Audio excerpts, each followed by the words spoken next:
इशारे इशारों में सुप्रीम कोर्ट ने मोदी और शाह को भी आईना दिखाया है। यानी कहीं ना कहीं ये जो फैसला है, उस फैसले का मतलब ये निकलता है कि मोदी और शाह इस देश के प्रधानमंत्री और गृह मंत्री राजभवन के जरिए या राष्ट्रपति भवन के जरिए, ये जो मोदी और शाह जिस तरह से विपक्ष की सरकारों को, राज्य सरकारों, भारतीय जनता पार्टी का पूरा एक सबसे बड़ा मिशन जो सामने निकल कर आया है, यानी कि सुप्रीम कोर्ट जो चाहे दोस्तों वो कर सकता है।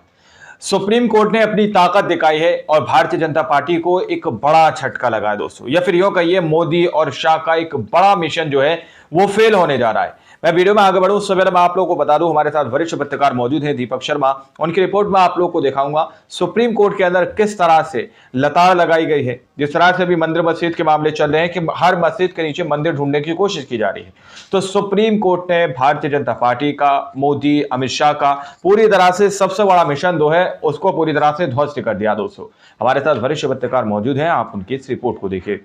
नमस्कार, मैं दीपक शर्मा, मेरे यूट्यूब मंच पर आपका स्वागत है।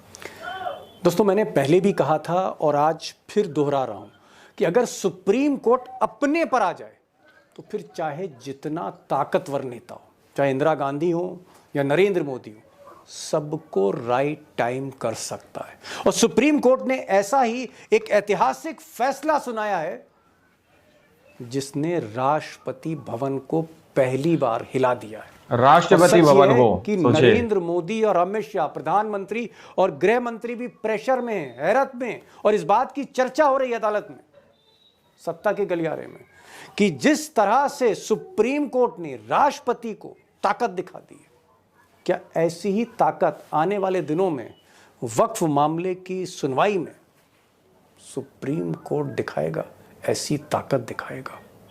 अब राष्ट्रपति भवन क्यों हिल गया अचानक, ये तो मैं आपको आगे बताऊंगा, लेकिन जिस तरह से राष्ट्रपति को ताकत दिखाई है, राज्यपालों को ताकत दिखाई है सुप्रीम कोर्ट ने, इशारे इशारों में सुप्रीम कोर्ट ने मोदी और शाह को भी आईना दिखाया है। यानी कहीं ना कहीं ये जो फैसला है, उस फैसले का मतलब ये निकलता है कि मोदी और शाह इस देश के प्रधानमंत्री और गृह मंत्री राजभवन के जरिए या राष्ट्रपति भवन के जरिए, ये जो मोदी और शाह जिस तरह से विपक्ष की सरकारों को, राज्य सरकारों को परेशान कर रहे थे, उनके काम में दखल कर रहे थे, या विपक्ष के जो मुख्यमंत्री थे उनके काम में दखल कर रहे थे, अब उन्हें तंग नहीं कर पाएंगे, अब उन्हें परेशान नहीं कर पाएंगे।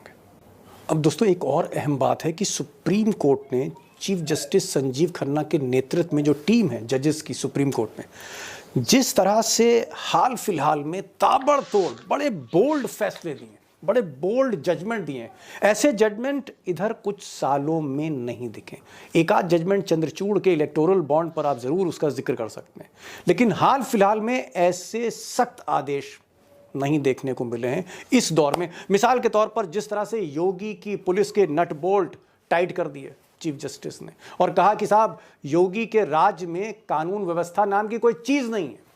इसी तरह से कानून व्यवस्था नाम की कोई चीज नहीं, जिस तरह से यूपी के अंदर चल रहा था, उनको आड़े हाथों ले लिया, राष्ट्रपति को ताकत दिखाती, और भी बहुत से फैसले लिए। जिस तरह से मंदिर मस्जिद विवाद में चीफ जस्टिस ने फैसला दिया कि भाई हर मस्जिद के नीचे जो मंदिर ढूंढा जा रहा है, वो चाहे काशी का मंदिर हो या मथुरा हो या संभल हो, उस पर रोक लगेगी, स्टे लगेगा उस पर। अब इस तरह के जो फैसले हैं उससे गुजरात तो अभी अचानक थोड़ी सी बेचैन है, और बेचैन इसलिए है क्योंकि सबसे बड़े मुकदमे की या मामले की सुनवाई 16 मई से होने जा रही है, जिस पर पूरे देश में हंगामा है, पार्लियामेंट में हंगामा था।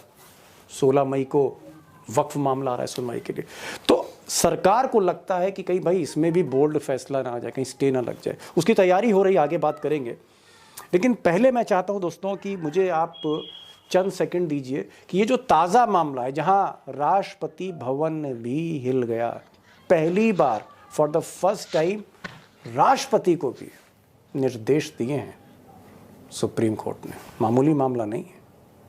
अब दोस्तों सुप्रीम कोर्ट के जो जज साहब हैं, हिम्मती जज JB पारदीवाला साहब ने एक फैसले में कहा कि भाई ये जो राज्यपाल हैं, जो गवर्नर हैं, जो फर्स्ट सिटीजन, प्रथम नागरिक होते हैं राज्य के, ये हर सूरत में चाहे कोई भी सूरत हो, ये चुनी हुई जो राज्य सरकारें इनके काम में दखल नहीं देंगे। बात बात पे बेवजह दखल नहीं देंगे। और इसी लपेटे में उन्होंने राष्ट्रपति को भी पहली बार हिदायत दे दी, उनको भी हिदायत दी राष्ट्रपति को। ऐसा पहले कभी नहीं हुआ। अब आइए इस मामले को थोड़ा अंदर से समझते हैं कि मामला है क्या।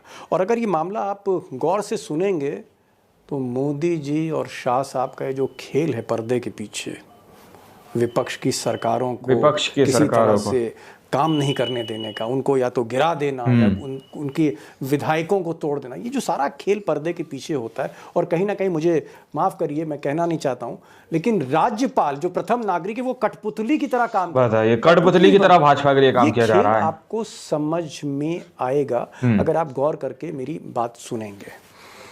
दरअसल हो ये रहा था कि जो विपक्ष की सरकारें, जैसे पंजाब में भगवंत मान हैं मुख्यमंत्री, आम आदमी पार्टी के हैं, या फिर आप बंगाल में, पश्चिम बंगाल में ममता बनर्जी ले लीजिए, या फिर आप तमिलनाडु में जहां इंडिया अलायंस की सरकार है, जहां स्टैलिन मुख्यमंत्री हैं डीएमके के, कांग्रेस और डीएमके की जो सरकार है उनकी बात ले लीजिए। ज़्यादातर जो राज्य सरकारें विपक्ष के हाथ में थी, यानी इंडिया अलायंस के हाथ में थी, वो झारखंड के हेमंत सोरेन भी हो सकते हैं। वहाँ हो क्या रहा था कि चुनी हुई सरकार जो भी बिल पास करती थी, जो भी नया कानून लाना चाहती थी, वो बिल जब राज्यपाल के पास जाता था तो राज्यपाल उस फाइल को ही ठंडे बस्ते में डाल देते थे। और अगर उस फाइल को राष्ट्रपति भवन को सोचे उनका ओपिनियन जानने के लिए, तो राष्ट्रपति भवन भी उस फाइल को कोल्ड स्टोरेज में डाल देता था, महीनों तक उस फाइल पर बैठा रहता। और इस तरह से क्या हो रहा था कि राज्य सरकार कुछ काम नहीं कर पा रही थी, तो चाहे कर्नाटक की सरकार हो, तेलंगाना की सरकार हो, इस तरह से हस्तक्षेप हो रहा था। अब गवर्नर अपने से तो कुछ कर नहीं रहे थे, और राष्ट्रपति भवन पे भी जो फाइल पर राष्ट्रपति भवन के लोग बैठे थे अधिकारी, वो भी किसी ना किसी इशारे पर काम कर रहे थे। आप समझ रहे होंगे किसके इशारे पर सारा खेल हो रहा था। इस पूरे खेल को जस्टिस जेबी पारदीवाला ने एक्सपोज कर दिया। उन्होंने कहा कि जो बिल पास होंगे चुनी हुई सरकार के, और वो जो बिल गवर्नर को जाएंगे, इवन अगर आप उसको राष्ट्रपति को भी भेजते हैं, तो 3 महीने के अंदर राष्ट्रपति को फैसला लेना होगा उस विधेयक पर। 3 महीने के अंदर डेडलाइन दे दी। और पहली बार सुप्रीम कोर्ट के जज ने राष्ट्रपति को डेडलाइन दी है कि 3 महीने में आपको फैसला लेना होगा। यह ताकत है सुप्रीम कोर्ट की, और यह ताकत दिखाई जस्टिस जेबी पारदीवाला से, जिसकी वजह से गुजरात लॉबी कहीं ना कहीं बेचैन है।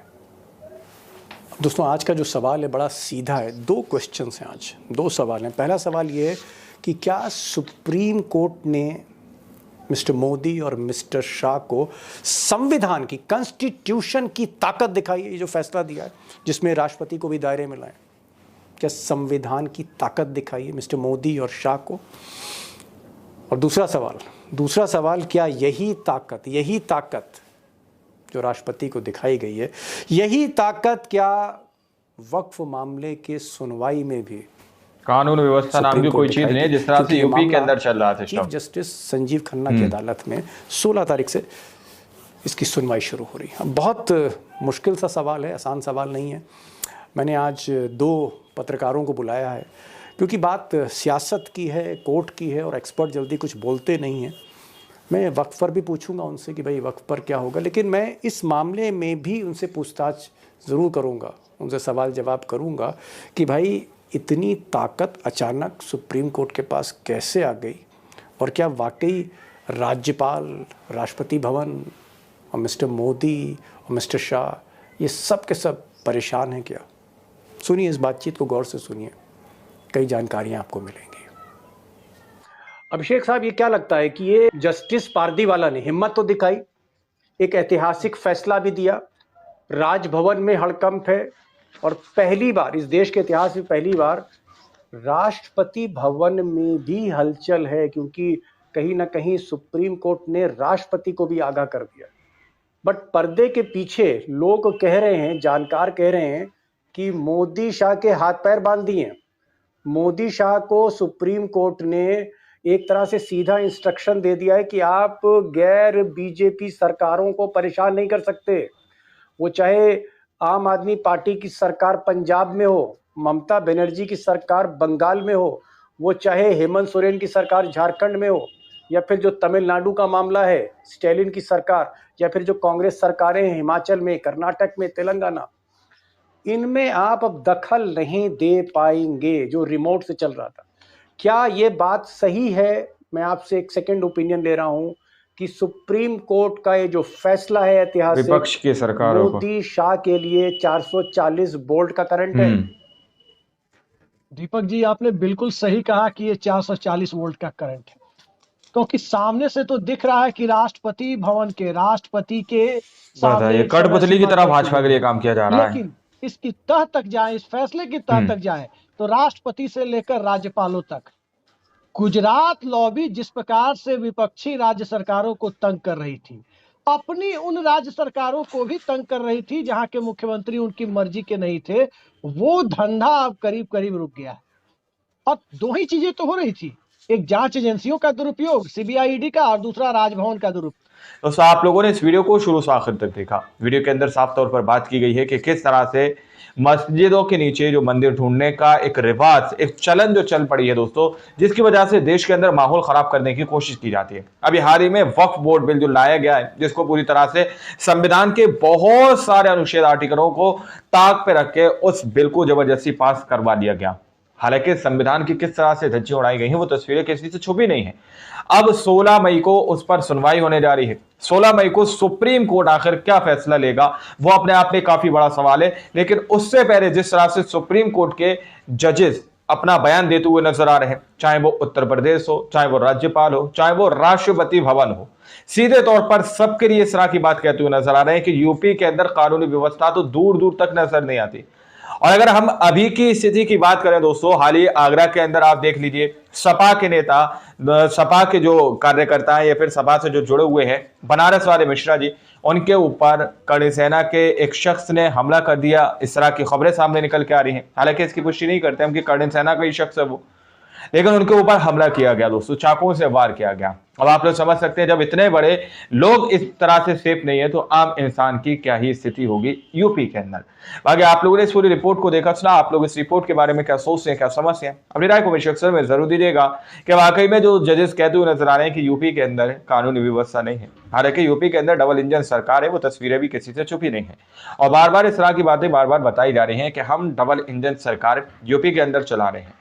इस रिपोर्ट के बारे में आप लोग क्या सोचते हैं, क्या समझते हैं, अपनी राय कमेंट सेक्शन में जरूर दीजिएगा। अगली वीडियो में, जब तक के लिए जय हिंद, जय भारत।